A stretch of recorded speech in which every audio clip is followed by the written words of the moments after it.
Hello friends, myself Ram Prakash. आज से हम E2 क्लासेस की तरफ से पॉलिटी की एक नई सीरीज लेके आ रहे हैं। ये सीरीज एक यूनिक फॉर्म में आएगी, जिसकी यूनिकनेस आपको इस तरीके से पता चलेगी कि एक वीडियो एक्सप्लेनेटरी फॉर्म में तो दूसरी वीडियो उसके क्विक रिवीजन फॉर्म में आएगी, जिससे कि पूरी पॉलिटी आपको क्लास में ही याद हो जाए। तो आज से हम स्टार्ट करते हैं अपना पहला टॉपिक, भारत का संवैधानिक विकास। तो दोस्तों, आज का टॉपिक है भारत का संवैधानिक विकास। जैसा कि आप सब जानते हैं कि हमारा संविधान लागू हुआ था 26 जनवरी 1950 को।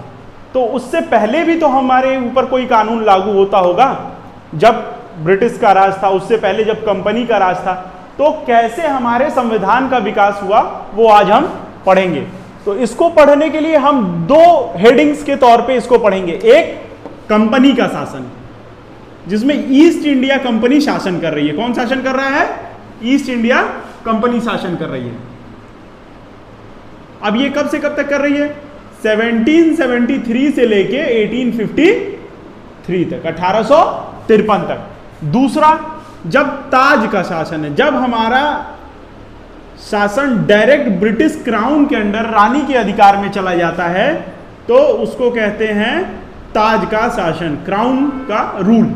और ये कब से कब तक है? 1858 से 1947 तक, जब तक हमारा देश आजाद नहीं हो जाता। ठीक, तो हम स्टार्ट करते हैं कंपनी के शासन से। कंपनी के शासन से स्टार्ट करते हैं।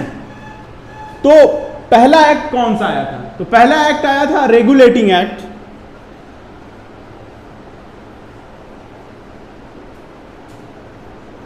Regulating act 1773, 1773।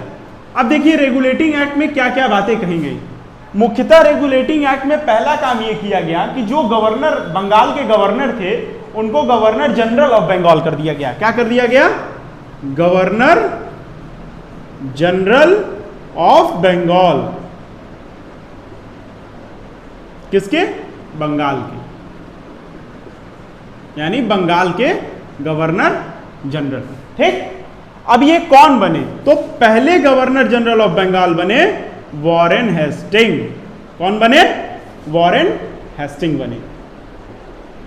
अब सीधा क्वेश्चन ये पूछता है कि पहले गवर्नर जनरल ऑफ बंगाल का नाम बताइए, या बंगाल के पहले गवर्नर जनरल ऑफ बंगाल का नाम बताइए। ठीक, तो कौन था? वॉरेन हेस्टिंग थे। अब देखिए कि इसमें एक चीज और की गई। क्या? सुप्रीम कोर्ट बनाया गया। क्या बनाया गया? सर्वोच्च न्यायालय। सर्वोच्च न्यायालय। अब सुप्रीम कोर्ट बनाया गया। पहला सवाल तो यह पूछेगा कि सुप्रीम कोर्ट किस अधिनियम के तहत बना? तो रेगुलेटिंग एक्ट 1773। दूसरा क्वेश्चन यह पूछेगा कि गवर्नर जनरल ऑफ बंगाल, यह पद कब बनाया गया गवर्नर ऑफ बंगाल से बदलकर? तो रेगुलेटिंग एक्ट 1773।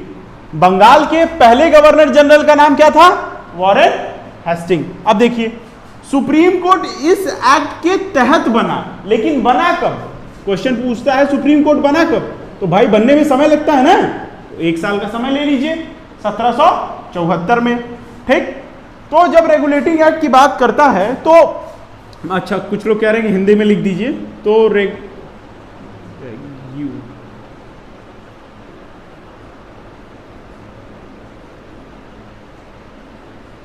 अब ठीक है, देखिए हिंदी में भी सेम चीज कहेंगे।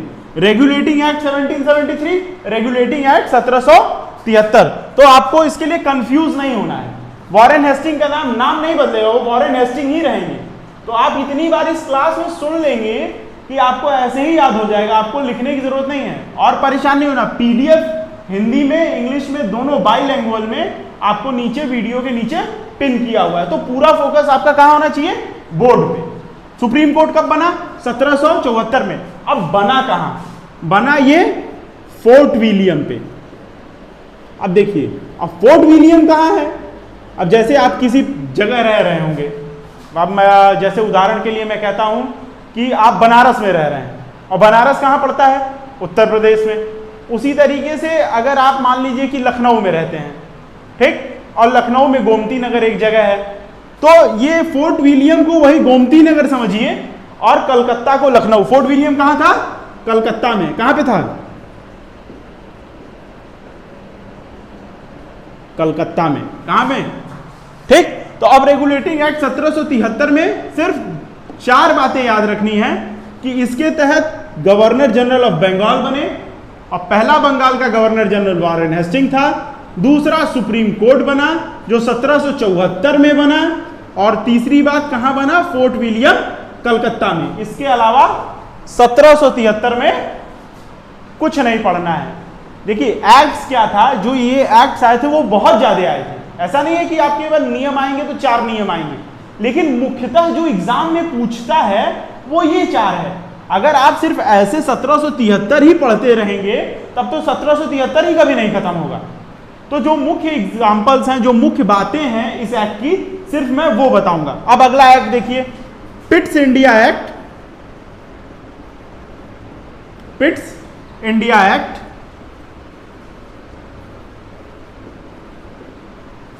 1784। ठीक। अब इसमें क्या किया गया? इसमें किया यह गया कि कंपनी के काम क्या थे? ईस्ट इंडिया कंपनी का काम क्या था? व्यापार करना। लेकिन अब देखिए यह क्या करने लगी है? राजनीतिक कार्य भी करने लगी है।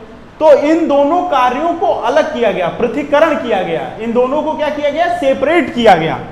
तो आप ये कह सकते हैं कि कंपनी के व्यापारिक कार्य, व्यापारिक और राजनीतिक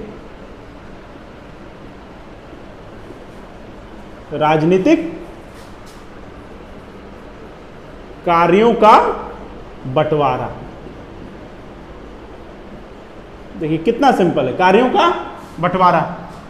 अब जब आप व्यापारिक कार्य और राजनीतिक कार्यों का बंटवारा कर रहे हैं तो व्यापारिक काम तो ईस्ट इंडिया कंपनी पहले से कर रही है, तो राजनीतिक कार्य के लिए भाई किसी बोर्ड का गठन करेंगे तभी तो भाई कोई राजनीतिक कार्य करेगा। तो ये पूछता है कि वो उस बोर्ड का क्या नाम था? तो उस बोर्ड का नाम था नियंत्रण बोर्ड। क्या था? नियंत्रण बोर्ड का गठन किया गया। कौन से काम करने के लिए? राजनीतिक कार्य करने के लिए नियंत्रण बोर्ड का गठन। ठीक है। इसको इंग्लिश में कहते हैं बोर्ड ऑफ कंट्रोल। क्या कहते हैं? बोर्ड ऑफ कंट्रोल बनाया गया। और इसका काम क्या था? इसका काम था पॉलिटिकल काम देखना। ठीक। अब ये हो गया आपका 1773, 1784। अब हम पढ़ेंगे चार्टर एक्ट 1813। ठीक है, मैं इसको मिटाता हूं, फिर हम पढ़ेंगे चार्टर एक्ट 1813। सॉरी, ये वाला डस्टर काम नहीं कर रहा है। 1813।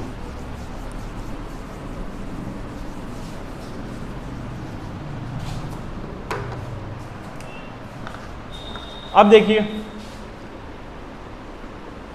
पहला चार्टर एक्ट जो आया था वो आया था 1793 में।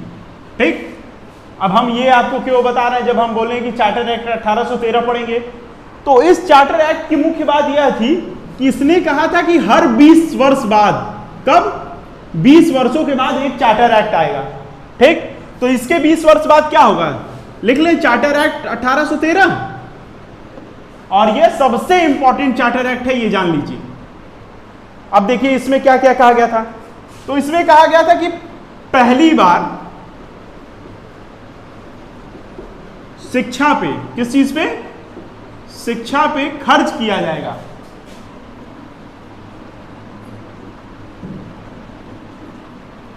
शिक्षा पे खर्च करना है। कितना?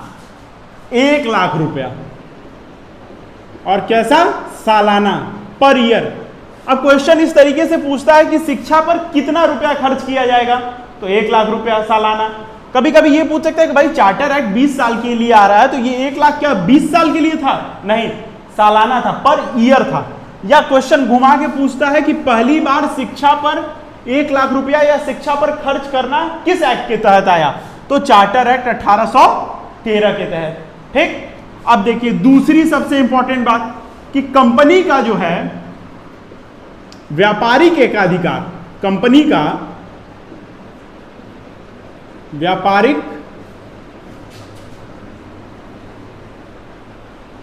एकाधिकार खत्म कर दिया गया। खत्म कर दिया। क्या कर दिया गया? खत्म कर दिया, या कर दीजिए खत्म, हाँ खत्म कर दिया। किसको किसको छोड़ के? चाय और चीनी को छोड़ के। देखिए यहां पे चाय और चीन के साथ व्यापार को छोड़ के, लेकिन आप चाय और चीनी से याद रखिएगा, चाय और चीन के साथ व्यापार को छोड़ के। चाय और चीन के साथ व्यापार आप कंपनी करती रहेगी, बाकी जितने उसके व्यापारिक एकाधिकार थे वो खत्म कर दिए गए थे। इसका मतलब यह है कि इसकी ट्रेड की जो मोनोपोली थी कि सिर्फ यही कंपनी काम करेगी, वो खत्म कर दी गई, सिर्फ टी और चाइना को छोड़ के। तो आप इसको याद रखने के लिए कर सकते हैं, चाय और चीनी को छोड़ के कंपनी का व्यापारिक एकाधिकार खत्म कर दिया गया। ठीक, अब दूसरी बात देखिए, तीसरी बात देखिए, कंपनी जो है मिशनरियों को भेजती थी, इंग्लैंड से मिशनरीज आती थी। अब मिशनरियां क्या करती हैं? मिशनरियों का आगमन, पूछता है कि मिशनरियों का आगमन भारत में किस चार्टर एक्ट के तहत हुआ? तो चार्टर एक्ट 1813 के तहत। मिशनरियां क्या होती है? ये क्रिश्चियन मिशनरियां हैं जो धर्म का प्रचार करती हैं, और ये कह के भारत में आई थी कि हम भारत के लोगों को सभ्य बनाएंगे। इनका वास्तविक उद्देश्य क्या था? धर्म परिवर्तन। अब देखिए सबसे ज्यादा ये क्वेश्चन पूछता है, तो एक बार इसको फिर से सुन लीजिए कि कंपनी का व्यापारिक एकाधिकार क्या कर दिया गया? खत्म कर दिया गया, पर किसको किसको छोड़ के? चाय और चीन के साथ व्यापार को छोड़ के, मतलब चाय और चीनी को छोड़ के। तो ये पूछे कि कंपनी का एकाधिकार चाय और चीनी को छोड़ के कब बंद किया गया? तो चार्टर एक्ट 1813। और यह भी पूछ सकता है कि कंपनी का एकाधिकार बंद कर दिया गया किस चीज को छोड़ के? तो चाय और चीनी को छोड़ के। ठीक, अब देखिए इसी से हम दूसरा चार्टर एक्ट पढ़ेंगे। क्यों? क्योंकि लगभग एक व्यापारिक अधिकार की ही बात इसमें की गई है। चार्टर एक्ट यहीं पे लिख दूं मैं, कोई दिक्कत? Charter act 1833। अब चार्टर एक्ट में 1833 में क्या किया गया? कंपनी जो थी, जिसका आप अभी पढ़े कि एकाधिकार बंद कर दिया गया चाय चीनी को छोड़ के, इसको पूर्णतः बंद कर दिया गया। क्या किया गया? पूर्णतः व्यापारिक जो इसका था पूर्णतः बंद हो गया। जो इसके पास व्यापार था ना, अब ये व्यापारिक कॉमर्शियल बॉडी ही नहीं बची, ये व्यापार करने वाली ही बॉडी ही नहीं बची।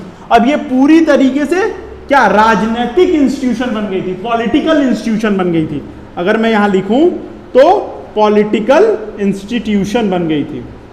इसका मतलब है कि यह एक राजनीतिक संस्था बन गई थी। तो क्वेश्चन ये पूछता है कि कंपनी का पूर्णतः व्यापारिक अधिकार कब बंद किया गया? तो वो 1833 होगा। जब तक पूर्णतः या कंप्लीटली शब्द ना लगाए तब हमारा उत्तर होगा 1813। इस बात को याद रखिएगा, एग्जाम में ऐसे ही कंफ्यूज करता है। अगर पूर्णतः लगाता है तो वो चार्टर एक्ट 1833 होगा। ठीक, अब जब हम ये पढ़ लिए कि 1813 में चाय और चीनी को छोड़ दिया गया, तो 1833 में पूरी तरीके से बंद कर दिया गया।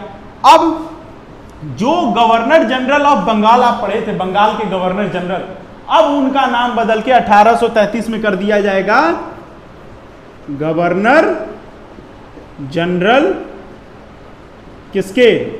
भारत के, यानी भारत का governor general, governor general of India.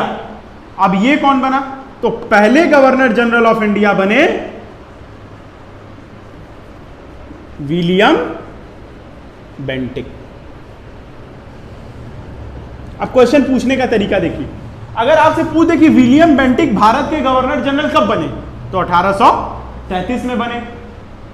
आपको इसी बोर्ड से मिलेगा, बस घूमे हुए तरीके से मिलेगा क्वेश्चन। दूसरा ये पूछ दे कि पहला गवर्नर जनरल ऑफ इंडिया कौन बना? विलियम बेंटिक बने। ठीक, तो बात वही है। या गवर्नर जनरल ऑफ इंडिया का पद कब किस एक्ट के तहत बना? तो चार्टर एक्ट 1833 से। ठीक, ये हो गया।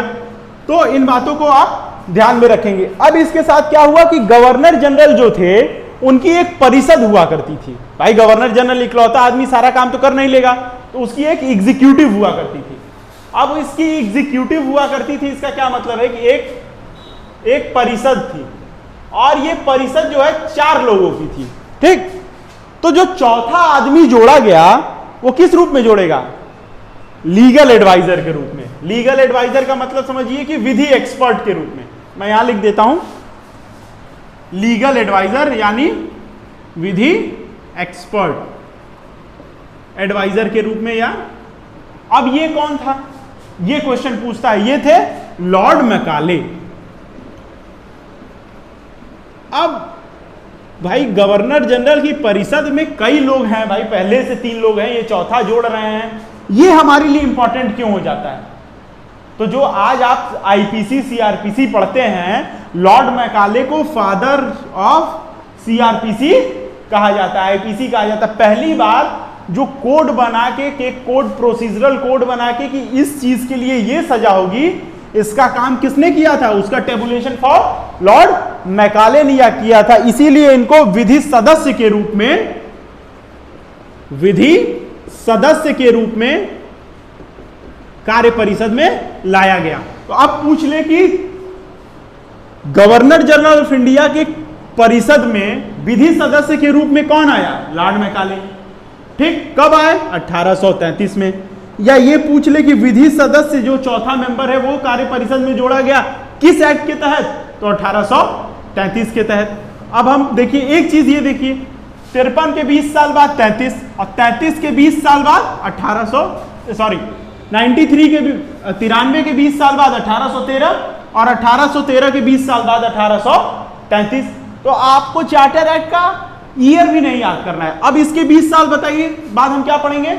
अब हम पढ़ेंगे चार्टर एक्ट 1853।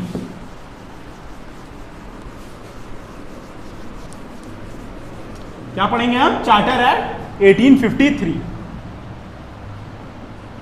Charter act 1853। अब चार्टर एक्ट 1853 में 2 बातें मुख्यतः कही गई हैं। एक कि भारत में, आज हम देखते हैं क्या है, अगर भारत में एक पॉलिटी का क्वेश्चन है कि भारत कौन सी प्रणाली से सरकार चलाता है, तो संसदीय प्रणाली है। हमारे पास संसद है जिसमें 2 सदन है, राज्यसभा लोकसभा। तो इस संसदीय प्रणाली की शुरुआत जो हुई थी वो 1853 के चार्टर एक्ट में हुई थी। ठीक, अब दूसरी बात यह है कि आज आप सिविल सर्विसेज का एग्जाम देते हैं, ओपन कंपटीशन है कि सब लोग इस एग्जाम का फॉर्म डाल सकते हैं, जो भी एलिजिबल है वो ये एग्जाम देगा। तो पहली बार ओपन कंपटीशन सिविल सर्विसेज के लिए कब खोला गया था?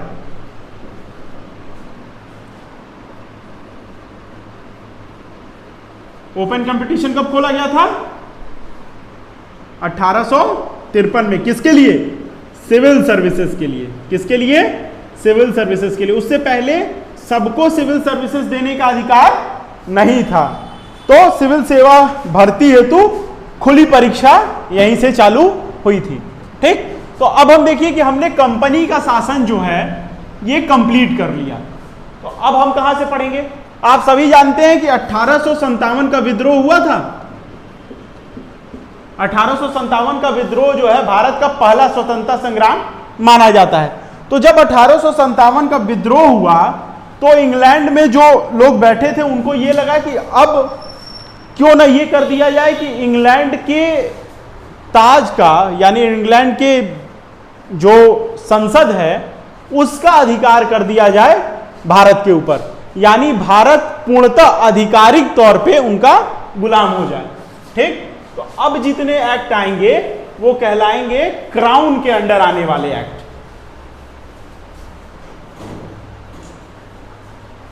कंपनी का शासन हो गया, अब ताज का शासन हमको पढ़ना है। ठीक, यहां से लिखता हूं मैं ताज का शासन। अब ताज का शासन कहां से है? 1857 में क्रांति हुई, उसके बाद अधिनियम आया, तो 1858 से कब तक? जब तक देश आजाद ना हो जाए, 1947 तक। ठीक, तो पहले हम पढ़ते हैं government of India act. Government of India act 1858। ठीक है, ये हो गया भारत सरकार अधिनियम। लिख देता हूं मैं ये भी, भारत सरकार अधिनियम 1858। अब देखिए इसमें क्या मुख्यतः बातें की थी, तो आप ये देख रहे हैं कि 1833 में विलियम बेंटिक को भारत का गवर्नर जनरल बनाया गया। अब फिर से भारत के गवर्नर जनरल का नाम बदल के वायसराय कर दिया गया। क्या कर दिया गया? वायसराय। अब पहला वायसराय कौन बनेगा? Lord Canning.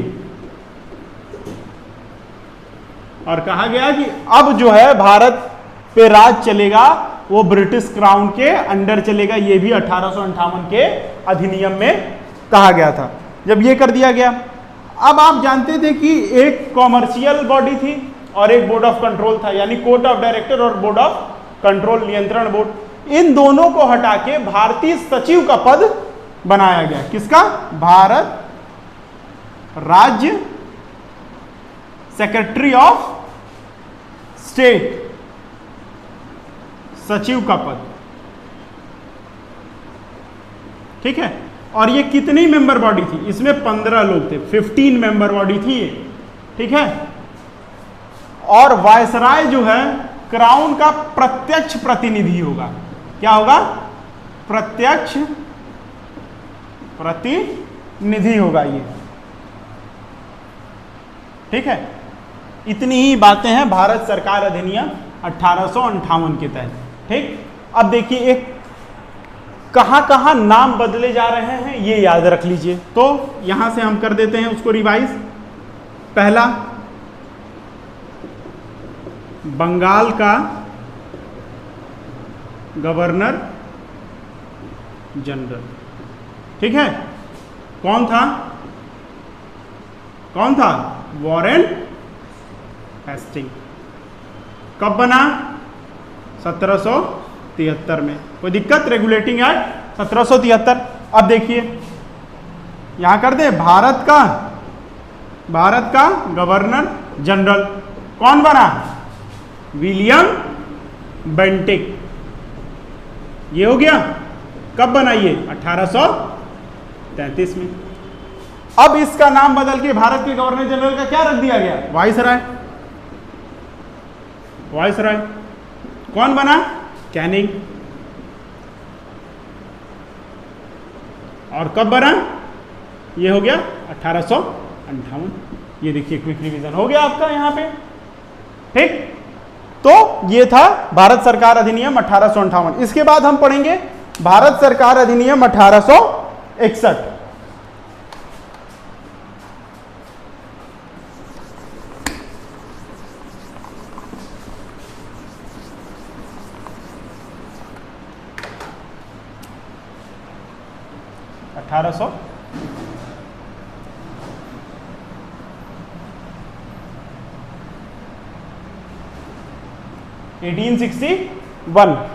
अब देखिए अब तक भारतीयों को कानून बनाने के लिए जो है उनको प्रतिनिधित्व नहीं मिलता था। तो पहली बार कानून बनाने में प्रतिनिधित्व मिला कब? 1861 में। ठीक है। तो भारतीय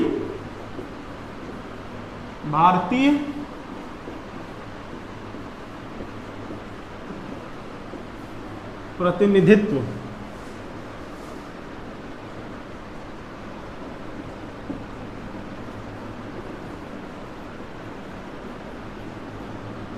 को शामिल किया गया।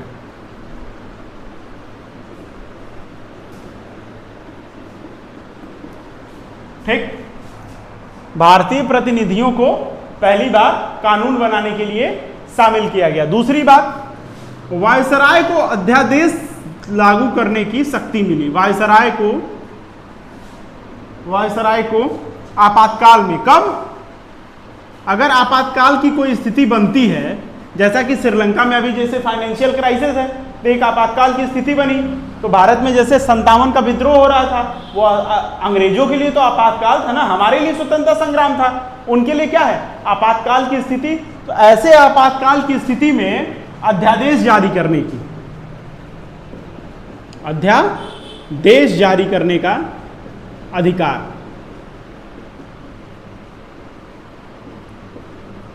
किसके पास था? वायसराय के पास। अच्छा देखिए 1858 में हम किसको पढ़े थे कि वायसराय है? लॉर्ड कैनिंग अभी भी वायसराय कौन है? लॉर्ड कैनिंग है। ठीक, अब एक क्वेश्चन ये पूछता है कि ये आपातकाल का जो अध्यादेश था वो कितने दिन तक मान्य रहेगा? तो आज भी अध्यादेश जो है जब तक सदन से न पास हो जाए वो 6 महीने तक ही मान्य रहता है, तो उस समय भी 6 महीने तक ही मान्य था। ठीक, एक क्वेश्चन ये हो गया। अब लॉर्ड कैनिंग ने एक प्रणाली की शुरुआत की थी जो आज तक चल रही है। जैसे आप लोग देखते होंगे कि जब प्रधानमंत्री नई सरकार बनती है तो कहा जाता है ना कि प्रधानमंत्री आज पोर्टफोलियो बांटेंगे, यानी जब कैबिनेट बनता है तो पोर्टफोलियो बांटेंगे। इसका क्या मतलब होता है कि आज विभागों का क्या होगा? आवंटन होगा। तो इस विभागीय प्रणाली यानी पोर्टफोलियो सिस्टम की शुरुआत किसने की थी? लॉर्ड कैनिंग ने की थी। किसकी? विभागीय, किस चीज की? बोलिए जोर से। विभागीय प्रणाली, पोर्टफोलियो सिस्टम। अब देखिए क्वेश्चन बनाने के तरीके, आपसे यह पूछ सकता है कि भारतीयों का प्रतिनिधित्व पहली बार कब हुआ कानून बनाने में? तो 1861 के तहत। वायसराय को आपातकाल में अध्यादेश बनाने का अधिकार किस एक्ट के तहत दिया गया? 1861।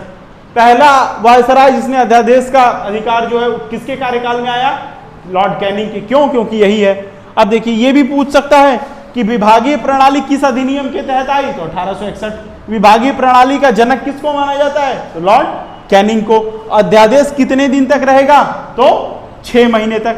बस अब ये इतना ही है। अब हम पढ़ेंगे भारत अधिनियम, गवर्नमेंट ऑफ इंडिया एक्ट 1892।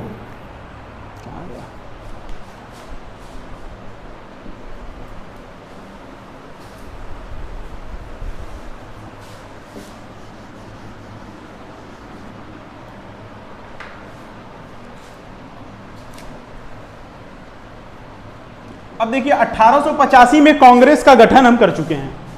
अब जब आप इतिहास पढ़ेंगे तो मैं पढ़ाऊंगा। 1885 में कांग्रेस बन गई थी। कांग्रेस की कुछ मांगे थी। जब आप 1861 में हमको प्रतिनिधित्व दे दिए कि कानून में हमारी भी भागीदारी हो, लेकिन उसमें हमको क्या नहीं मिला था? बजट पर बहस करने का अधिकार। तो बजट पे बहस करने का अधिकार कब मिला हमको?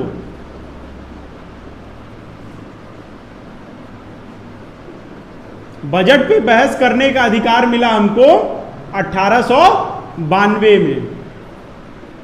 ठीक है, तब तक आप बस सुनने जाते थे, आप उस पर बहस नहीं कर सकते थे। ठीक, वोट देने का अधिकार देखिए अब भी नहीं है। तो क्वेश्चन सीधे पूछे कि अगर वोट देने का अधिकार नहीं था तो हाँ 1892 में नहीं था, सिर्फ बहस करने का अधिकार था। अब क्वेश्चन कैसे फंसा सकता है आपको? बजट पे बहस करने और वोट देने का अधिकार मिला भारत अधिनियम 1892 के तहत। क्या यह कथन सही है या गलत है? तो कथन गलत है। सिर्फ और सिर्फ बहस करने का अधिकार हमको मिला है, वोट देने का अधिकार नहीं है। और यह भी क्या? सवाल पूछने का अधिकार। जो सप्लीमेंट्री क्वेश्चंस होते हैं, सवाल पूछने के अधिकार जो होते हैं वो मिले थे, लेकिन सवाल पूछने का अधिकार। ठीक है, लेकिन इसके लिए हमको क्या 6 दिन पहले नोटिस देनी पड़ती थी। 6 दिन पहले आप नोटिस देंगे कि भाई हम सवाल पूछना चाहते हैं लोकहित मामलों पे, तो आपको वो अधिकार दिया गया था और बजट पे बहस करने का अधिकार दिया गया था। लेकिन यहां इस बात को हमेशा याद रखिए कि यहां पे वोट करने का अधिकार बजट पे नहीं मिला हुआ है। क्वेश्चन हर बार बहस के साथ वोट जोड़ देता है और वो स्टेटमेंट गलत हो जाता है, तो ध्यान से पढ़िएगा। ठीक है, अब हम पढ़ेंगे सबसे इंपॉर्टेंट अधिनियम, भारतीय परिषद अधिनियम यानी गवर्नमेंट ऑफ इंडिया एक्ट 1909। भारतीय सरकार अधिनियम 1909। ठीक है, अब इसमें हमको क्या क्या मिला था? इसको हम कहते हैं मार्ले मिंटो सुधार। मार्ले मिंटो सुधार। अब देखिए, हम बताए थे 1858 में कि एक भारतीय सचिव का पद बना था। तो वो भारतीय सचिव का पद जो है वो इंग्लैंड में बैठता था, ये बड़ा पद था और ये वायसराय हुआ करते थे। तो ये क्या है? Secretary of state. क्या है? Secretary of state. और ये क्या है? वायसराय। तो आपसे अगर पूछ ले कि 1909 में सेक्रेटरी ऑफ स्टेट कौन था, तो आप हमेशा पढ़े हैं मार्लेमेंटो सुधार या मार्लेमेंटो रिफॉर्म के रूप में, लेकिन आपको चीजें पता नहीं है मार्ले। अब आप कहेंगे कि यार ये तो हम पढ़े ही नहीं थे, सेक्रेटरी ऑफ स्टेट कौन था। तो भारतीय सचिव कौन था, मार्ले, और वायसराय कौन था, मिंटो। तो अगर पूछ ले कि 1909 में भारत का वायसराय कौन था, तो ऐसा करेंगे कि कोई अबसर्ड क्वेश्चन पूछ लिया, सीधे आंसर है मिंटो। ठीक, अब इसमें क्या क्या बातें कही गई थी।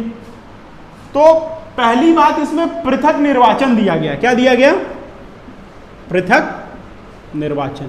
अब ये क्या होता है, पृथक निर्वाचन जो है किसको दिया गया, मुस्लिम्स। पृथक निर्वाचन पे चुनाव कराने का सांप्रदायिक प्रतिनिधित्व दिया गया। भाई अब मुस्लिम्स को आप किसी एक धर्म को दे रहे हैं तो ये सांप्रदायिक ही तो हुआ। इसका मतलब ये होता है कि किसी एक कॉन्स्टिट्यूएंसी से, जैसे अभी आपकी कोई कॉन्स्टिट्यूएंसी हो सकती है, जैसे मान लीजिए कि आपकी कॉन्स्टिट्यूएंसी जो है राजस्थान का जयपुर है, ठीक, और वहां पे मुस्लिमों की आबादी ज्यादा है, वहां पे एक मुस्लिम कैंडिडेट खड़ा हुआ, तो मुस्लिम कैंडिडेट ही खड़ा हो सकता है और मुस्लिम ही उनको चुनेंगे। वहां पे रहने वाले हिंदू, क्रिश्चियन, बौद्ध, जैन ये जो है नहीं चुनेंगे। इसको कहते हैं पृथक निर्वाचन, सांप्रदायिक प्रतिनिधित्व। ठीक है, तो ये प्रतिनिधित्व जो है कब मिला था, 1909 में। इसी के कारण मिंटो को जो है फादर ऑफ कम्युनल अवार्ड कहते हैं। सांप्रदायिक निर्वाचन का पिता किसको कहते हैं, father of communal award, Minto को कम्युनल अवार्ड। ठीक है, अब देखिए यहां से क्या पता चलता है कि अंग्रेजों की क्या नीति थी, बांटो और राज करो। ठीक, ये यहां से क्लियर है। और इतिहास में जब आप पढ़ेंगे तो आपको यह पता चलेगा कि 1905 का बंगाल विभाजन और मिंटो का भारत अधिनियम, 1909 का पृथक निर्वाचन ही भारत के पार्टीशन का सबसे बड़ा कारण माना जाता है। यानी corner stone of the Indian partition is government of India act 1909। ठीक, अब ये हो गया आपका 1909 में। अब वायसराय की परिषद में जब हम पढ़े थे 1833 में, तो कौन जोड़ा गया था, लॉर्ड मैकाले जोड़ा गया था विधि सदस्य के रूप में। तो फिर से इनकी परिषद में एक विधि सदस्य जोड़ा जाएगा। क्या जोड़ा जाएगा, विधि सदस्य। ठीक है, पर अब की बार ये कोई यूरोपियन नहीं होगा, अब की बार ये होंगे इंडियन, और उनका नाम था सत्येंद्र प्रसाद सिन्हा। तो पूछता क्वेश्चन ये है कि पहली बार वायसराय की कार्य परिषद में भारतीयों को लाया गया तो गवर्नमेंट ऑफ इंडिया एक्ट 1909 में, और वो पहला आदमी कौन था, तो सत्येंद्र प्रसाद सिन्हा थे। और किस रूप में आए थे, तो विधि सदस्य के रूप में आए थे। तो अगर याद करने के लिए मैं एक चीज कहूं तो एक चीज देखिए कितना क्लियर है कि जब भी दोनों बार जोड़ा गया, 1833 में भी लॉर्ड मैकाले को जोड़ा गया, वो भी क्या थे, विधि सदस्य थे ना, और सत्येंद्र प्रसाद सिन्हा भी क्या हैं, विधि सदस्य हैं, और दोनों क्या हैं, फोर्थ मेंबर हैं। ठीक, तो यहां से आपको याद रहेगा। अब 1909 जो है यहीं पे खत्म होता है। अब हम पढ़ेंगे 1919।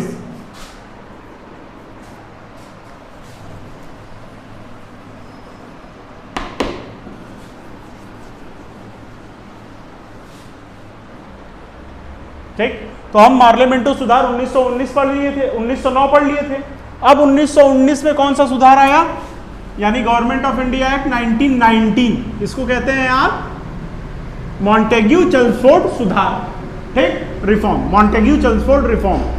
अब देखिए पहला क्वेश्चन तो ये पूछ देता है कि ये किस बेस पे आया था, तो मॉन्टेग्यू चेम्सफोर्ड की ही क्या बनी थी, एक रिपोर्ट थी। क्या थी, एक रिपोर्ट थी जिसपे क्या बनाया गया, इसी रिपोर्ट पे बनाया गया भारत सरकार अधिनियम एक्ट 1919। ठीक है, अब देखिए इसमें मुख्य बात क्या थी, मुख्य बात यह थी कि इसमें द्वैध शासन लाया गया। क्या लाया गया, द्वैध शासन।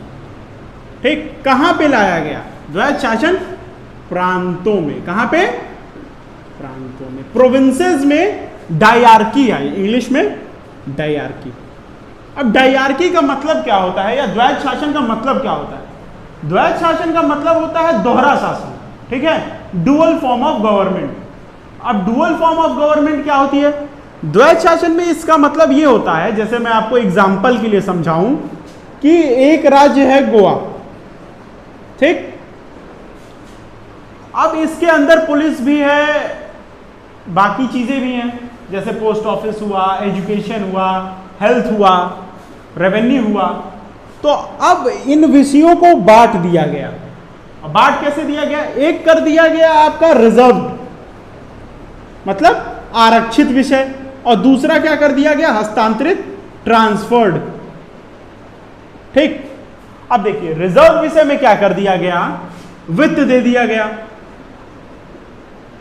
क्या दे दिया गया? वित्त, सेना, ठीक, पोस्टल, और इनको दे दिया गया क्या? शिक्षा, सफाई, हेल्थ। अब देखिए इसी को कहते हैं दोहरा शासन। जगह एक है लेकिन ये किसके पास रहता था? वायसराय के पास, और ये किसके पास रहता था? लेजिस्लेटिव काउंसिल के पास। इसका मतलब क्या है? पैसा आप लिए, सेना आपके पास है, पोस्टल यानी आपके पास अधिकार है, पावर है, और ये क्या है? सिर्फ काम, सेवा। तो इस तरीके से इसको जो है बराबरी से नहीं बांटा गया, इसी वजह से डायरार्की फेल हुई। तो आप यहां समझ गए होंगे कि द्वैध शासन किसको कहते हैं? जब शासन को दो लिस्ट्स में बांट दिया जाए और एक ही जगह के शासन को, तो वो कहलाता है द्वैध शासन, ठीक। तो द्वैध शासन कहां आया? प्रांतों में। ये 1919 किस पे बनी थी? किस रिपोर्ट पे? Montagu Chelmsford. अब मॉन्टेग्यू बताइए क्या था? भारतीय सचिव, आपको बताया थी 1909 में। तो अगर पूछ रहे कि 1919 में भारतीय राज्य सचिव कौन था, तो मॉन्टेग्यू था। वायसराय कौन था? तो चेम्सफोर्ड था। बस इतनी ही बातें की गई। अब आप पढ़े थे कि पृथक निर्वाचन दिया गया था, सेपरेट क्या दिया गया था? इलेक्टोरेट दिया गया था, पृथक निर्वाचन मुस्लिमों को। अब यहां पे क्या किया गया कि उसको बढ़ा दिया गया। किसके लिए बढ़ा दिया गया? क्रिश्चियन, सिख, अब अदर माइनॉरिटीज भी जो हैं उनको भी ये क्या किए? सांप्रदायिक निर्वाचन का क्या किए? ये फॉर्म और बढ़ाते गए, ठीक। अब इसके बाद हम पढ़ेंगे सबसे ज्यादा गवर्नमेंट ऑफ इंडिया एक्ट 1935, जो सबसे इंपॉर्टेंट है। क्यों इंपॉर्टेंट है?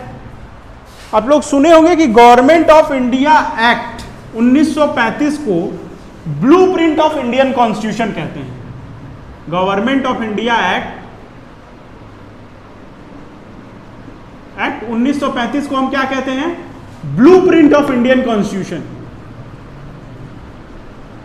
हिंदी में भी ये ब्लूप्रिंट ही है ऑफ इंडियन, ऑफ कॉन्स्टिट्यूशन में कर दे रहा हूं, इंडियन कॉन्स्टिट्यूशन आप समझ जाइएगा, ठीक है।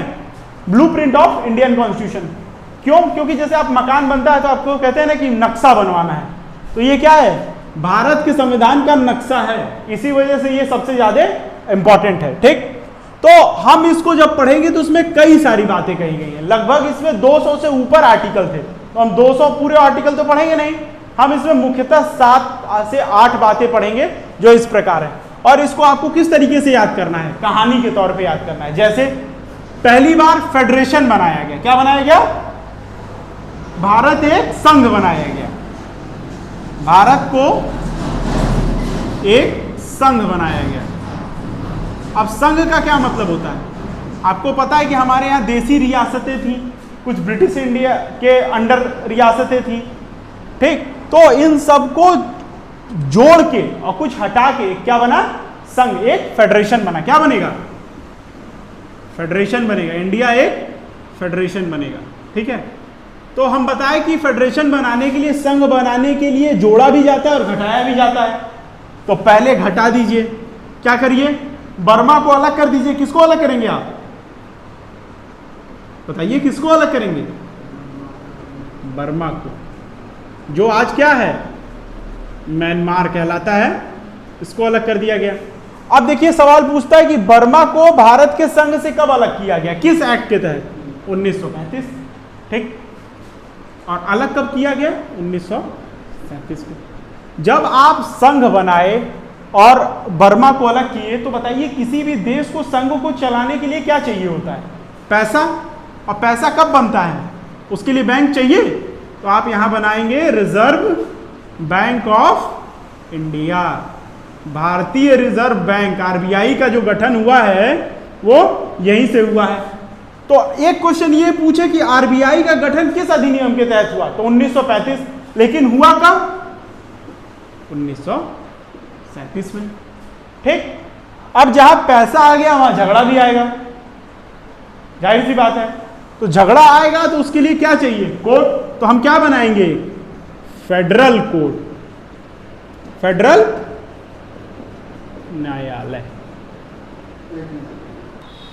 ठीक है। तो बर्मा को किस एक्ट के तहत अलग किया गया था? वो हो गया गवर्नमेंट ऑफ इंडिया एक्ट 1935। लेकिन बर्मा अलग कब हुआ? 1937 में। ठीक। अब देखिए 1935 के तहत क्या बनाया गया? आरबीआई। क्यों भाई? फेडरेशन चलाने को पैसा चाहिए ना। Reserve bank of India, reserve bank of India. अब इसका गठन किस दिन हुआ? 1 अप्रैल 1935। अब देखिए 1 अप्रैल को हम क्या मनाते हैं? फूल डे मनाते हैं। तो अंग्रेजों ने हमको क्या बनाया? फूल बनाया। कहा कि आप इसमें पैसा जमा करो, हम क्या देंगे आपको? इंटरेस्ट। और जब हम पैसा जमा किए तो क्या किए? लेके भाग गए। ठीक। तो आप इससे याद रखिएगा कि फेडरेशन जो बनाया गया, आरबीआई बनाई गई, वो 1 अप्रैल 1935 को बनाई गई और इससे हमको बेवकूफ बनाया गया। अब जब आप फेडरेशन बना लिए, फेडरेशन बनाने के लिए बर्मा को अलग कर दिए, आरबीआई बना लिए, तो भाई अब लोग ठगा हुआ महसूस किए जब, तो कहां जाएंगे? कोर्ट जाएंगे। उसके लिए हम क्या बनाए? एक फेडरल कोर्ट, फेडरल न्यायालय या फेडरल कोर्ट कह लीजिए, फेडरल कोर्ट बनाए, न्यायालय बनाए। अब फेडरल न्यायालय जब बनाए तो फेडरल न्यायालय का भी चीफ जस्टिस, जैसे आप रेगुलेटिंग एक्ट में देखिए, यहां पे हिंदी में भी जब पूछेगा तो फेडरल न्यायालय पूछेगा। ठीक है। और वहां पे जब पूछेगा सुप्रीम कोर्ट 1773 में, तो सर्वोच्च न्यायालय पूछेगा। इस बात को याद रखिएगा। तो सर्वोच्च न्यायालय के जो चीफ जस्टिस थे वो एलिजा एम्पे थे, और यहां पे जो है फेडरल कोर्ट के वो मॉरिस ग्वायर होंगे। कौन होंगे? Morris Gwyer. ठीक है। मॉरिस ग्वायर इसके पहले चीफ जस्टिस बने थे, मतलब पहले। दूसरी चीज, अब यहां देखिए द्वैध शासन था कहां पे? प्रांतों में। अब इस द्वैध शासन को कहां लेके चले गए हम? द्वैध शासन केंद्र में। इसी का उल्टा कहां पे? कहां पे? केंद्र में। ठीक है। अब जब भाई प्रांतों से हटा दिए तो प्रांतों को क्या मिला? प्रांतों को मिली स्वायत्तता, स्वशासन। द्वैध शासन जब केंद्र में चला गया तो प्रांतों को क्या मिल गया? प्रांतों को मिल गया स्वशासन। ठीक। अब इसी के साथ गवर्नमेंट ऑफ इंडिया एक्ट 1935 खत्म होता है। फिर से आप इसको रिवाइज कर लीजिए। गवर्नमेंट ऑफ इंडिया एक्ट को कहते हैं blueprint of Indian constitution. Bharat को एक संघ बनाया गया 1935 के तहत। संघ बनाने के लिए बर्मा को हटाया गया। हटाने में हमको लग गया 2 साल, 1937 तक। उसके बाद जब संघ बना तो संघ चलाने के लिए पैसा चाहिए, आरबीआई बनाए हम। आरबीआई कब बनाए? 1 अप्रैल 1935 को। क्यों? क्योंकि इससे हमको इंग्लैंड क्या बना रहे थे? मूर्ख बना रहे थे। जब हमको पता चला कि हम मूर्ख बन गए तो हम कहां जाएंगे? न्यायालय, फेडरल कोर्ट में। वहां जज कौन थे? Morris Gwyer. उसके बाद द्वैध शासन लाया गया कहां पे? केंद्र में। अब तक कहां था? 1919 तक प्रांतों में। और जब केंद्र में द्वैध शासन आ गया तो प्रांतों के साथ क्या हुआ? प्रांतों को मिल गया स्वशासन, स्वायत्तता प्रदान कर दी गई। ठीक है। अब लास्ट एक्ट हम अब पढ़ेंगे भारतीय स्वतंत्रता अधिनियम एक्ट 1947। ठीक। तो अब हम क्या पढ़ेंगे? भारतीय स्वतंत्रता अधिनियम। अब ये कब आया था? भाई जाहिर सी बात है, हमको स्वतंत्रता किस ईयर में मिली थी बताइए?